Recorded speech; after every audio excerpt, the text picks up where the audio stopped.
मग प्रेम केलं तर काय हरकत आहे? ती तशीच विचार करत वॉशरूममध्ये गेली आणि चेंज करून बाहेर आली. पण मनातले विचार संपत नव्हते. प्रेम किती सुंदर शब्द आहे आणि त्याच्या भावना पण किती छान आहेत.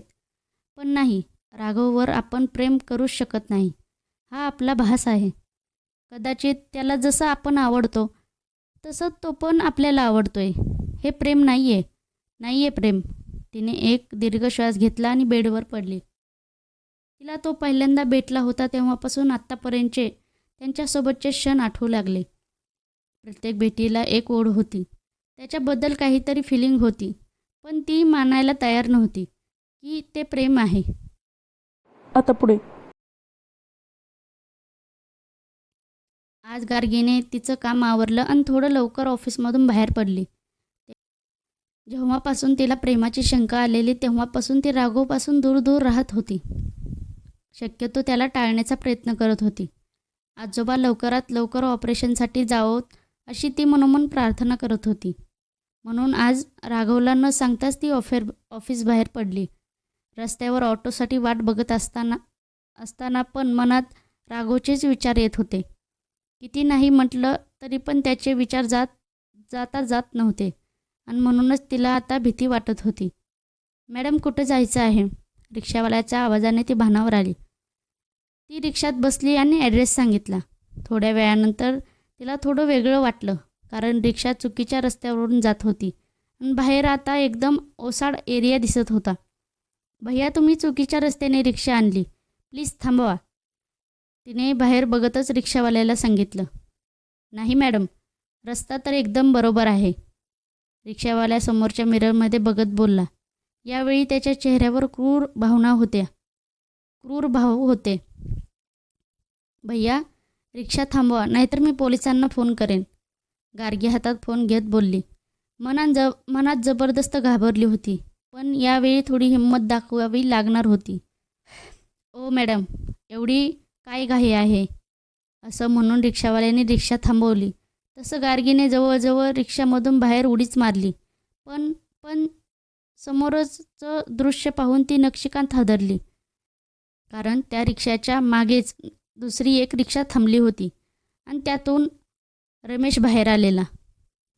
गार्गीने भीतीने एकदा त्या रिक्षावाल्याला पाहिलं आणि मग रमेशला पाहिलं. दोघे पण तिच्याकडे बघत होते. गार्गीने लगेच त्या दोघांपासून दूर पळायला सुरुवात केली. ए पकड तिला, किती दिवस नजर ठेवल्यानंतर हा चान्स मिळाला आहे, पकड. रमेश जोरात ओरडला. तसं तो रिक्षावाला तिच्या मागे धावला. गार्गी जीव मुठीत धरून वाट भेटेल त्या दिशेला पळत होती. रिक्षावाला पण तिच्या मागोमाग पळत होता.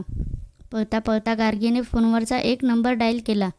कोणाला केला होता ते पण तिला माहीत नव्हतं, पण तरीही रिंग होत होती.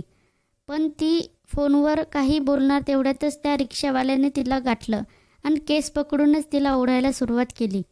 तिच्या हातातला फोन खाली पडला, ज्यावर समोरची व्यक्ती हॅलो हॅलो बोलत होती. गार्गीने त्या रिक्षावाल्यासोबत प्रतिकार करण्याचा प्रयत्न केला पण तिचा जोर कमी पडत होता. भैया प्लीज, मला जाऊ द्या, प्लीज हेल्प.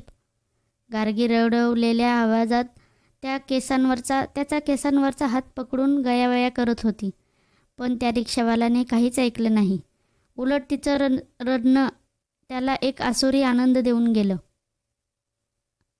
ही घ्या तुमची पीटी उषा, पळवून पळवून जीव घायला आणला, तो रिक्षावाला दम खात गार्गीला रमेशच्या पुढे टाकत बोलला. रमेशने लगेच पुढे झाला आणि त्याने गार्गीची मान पकडून तिचा चेहरा वर केला. काय ग, तुला काय वाटलं मी तुझ्यापर्यंत पोहोचणार नाही का? बघ कशी आणली तुला. रमेश दाट ओठ खात बोलला. गार्गीने रागात त्याचा हात पकडून त्यात तिची नखं रुतवली. तसं रमेशने लगेच तिची मान सोडली आणि हात तोंडाजवळ नेला. तू दिलेली जखम पण तुझ्यासारखीच एकदम रापचिक आहे. रमेश स्वतःच्या हातावर किस करत क्रूरपणे बोलला आणि तिला त्याची किळस वाटली. ती तशीच उठली आणि पुन्हा पळायला लागणार तेवढ्यात त्याने मागून तिचा हात पकडला आणि स्वतःकडे ओढलं. तिने त्याच्या छातीवर दाब देऊन त्याला दूर ढकलण्याचा प्रयत्न केला, पण त्याने तिला तसंच ओढत रिक्षात टाकलं. तसं तिने आतूनच त्याच्या पोटात एक लाथ मारली. आई ग, ही पोरगी, रमेशने रागात तिच्या कानाखाली मारली. तसं तिचं डोकं रिक्षाच्या समोरच्या रॉडवर जाऊन आपटलं. तिला थोडं चक्कर आल्यासारखं झालं. कपाळातून रक्त वाहू लागलं. ए रम्या, लवकर दोरी घेऊन ये, हिचे पंख जास्तच फडफड करत आहेत, तोडायला हवेत लवकरच. रमेश रागात दात ओठ खात बोलला. तसं तो रिक्षावाला दोरी घेऊन आला. दोघांनी मिळून तिचे हात घट्ट बांधले. भैया प्लीज सोडा. गार्गी आता रडत रडत अडखळत त्या रिक्षावाल्याला विनवणी करत होती, कारण रमेशवर तिला बिलकुल भरोसा नव्हता. पण कदाचित त्या रिक्षावाल्याला तिची दया येईल असं वाटत होतं. पण त्याने तिच्या रडण्याकडे दुर्लक्ष केलं आणि जाऊन ड्रायव्हिंग सीटवर बसला. गार्गी अजूनही ओरडत होती, पण तिथं तिचा आवाज ऐकणारं कोणीच नव्हतं. रिक्षा स्टार्ट कर, आता हिला डायरेक्ट आपल्या अड्ड्यावर नेऊया. रमेश गार्गीच्या तोंडात रुमाल कोंबत बोलला आणि रिक्षावाल्याने रिक्षा स्टार्ट केली. गार्गीच्या डोळ्यातून अश्रू वाहत होते. आज सगळं संपणार होतं कदाचित. त्याही परिस्थितीत तिच्या मनात शशीचा विचार आला. या लोकांनी आपल्याला मारलं तर शशीचं काय होईल? मिस्टर मराठे बघतील ना त्याला? त्यांनी प्रॉमिस केलं आहे, पण ते निभावतील ना? ती मनातच देवाचा धावा करू लागली. पण देव कदाचित आपली हेल्प करणार नाही असं तिला वाटून गेलं. आणि अचानक तिला राघवची आठवण आली. राघव सर, प्लीज हेल्प करा, प्लीज. ती काळजातून त्याला हाक मारू लागली. थोड्याच वेळात ते लोक तिला घेऊन एका ओसाड जागी आले. ते बहुतेक कोणाचा तरी अड्डा वाटत होता. तिथं 2-3 लोकच होते. रमेशने गार्गीला खांद्यावर उचलून आतमध्ये आणलं आणि समोरच्या गवतावर फेकून दिलं. तिने घाबरून त्याच्याकडे पाहिलं आणि मागे मागे सरकू लागली. तो मात्र एखादा असुरासारखा तिच्याकडे बघत होता आणि त्याच्या डोळ्यातले भाव बघून तिला तिचं काळीज बंद पडल्यासारखं वाटत होतं. Raghav please save me. ती डोळ्यात अश्रू गाळत अजूनही त्याला साथ घालत होती. तो क्रूरपणे पुढे पुढे येत होता आणि ती असहाय्यपणे मागे मागे जात होती. शेवटी ती भिंतीला टेकली आणि तिचा तिथून सुटण्याचा मार्ग बंद झाला. त्याच्या चेहऱ्यावर एक आसुरी हास्य आलं आणि तो तिच्यावर झेपावला. पण त्याही अवस्थेत ती सावध होती. तो जवळ येताच तिने तिच्या हाताच्या पंजाने बरोबर त्याच्या डोळ्यावर वार केला. आई, आई ग. डोळ्यात तिची नखं गेल्याने तो पटकन बाजूला झाला. तसं ती पुन्हा जीव मुठीत घेऊन उठली आणि तिथून पळू लागली.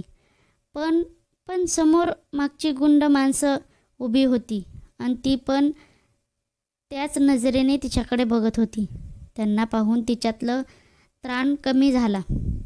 ती तशीच त्यांच्याकडे भेदरलेल्या नजरेने बघत उभी राहिली आणि त्याचवेळी मागून रमेशने तिचे केस पकडून तिला बाजूच्या भिंतीवर आपटलं. तसं ती खाली पडली आणि आता तिला सगळं धुसर धुसर दिसू लागलं. गालावरून काहीतरी गरम पदार्थ वाहू लागला आणि कानावर घाणेरड्या शिव्या पडू लागल्या. साली, माझ्या डोळ्यावर मारते तुझी तर आता.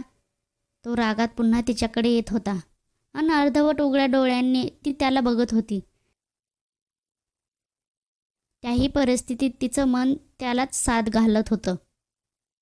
राघवला, आता आपला शेवट आहे. जरी नसला तरीही याचा स्पर्श झाल्यावर जगायची इच्छा नाही. देवा प्लीज मला मरण दे. थोडं रिलॅक्स व्हा. खूप राग आला असेल ना, तो शांत करा. कथा आहे ही, थोडाफार ट्विस्ट येणारच. बाकी आजोबा कसे आहेत ते कमेंट करून सांगा. प्लीज सबस्क्राईब करत जावा आणि जास्तीत जास्त शेअर करत जावा ही स्टोरी, म्हणजे सर्वांपर्यंत कथा पोहोचेल. भेटू उद्याच्या भागात. आजची कथा कशी वाटली ती कमेंट करायला विसरू नका. धन्यवाद.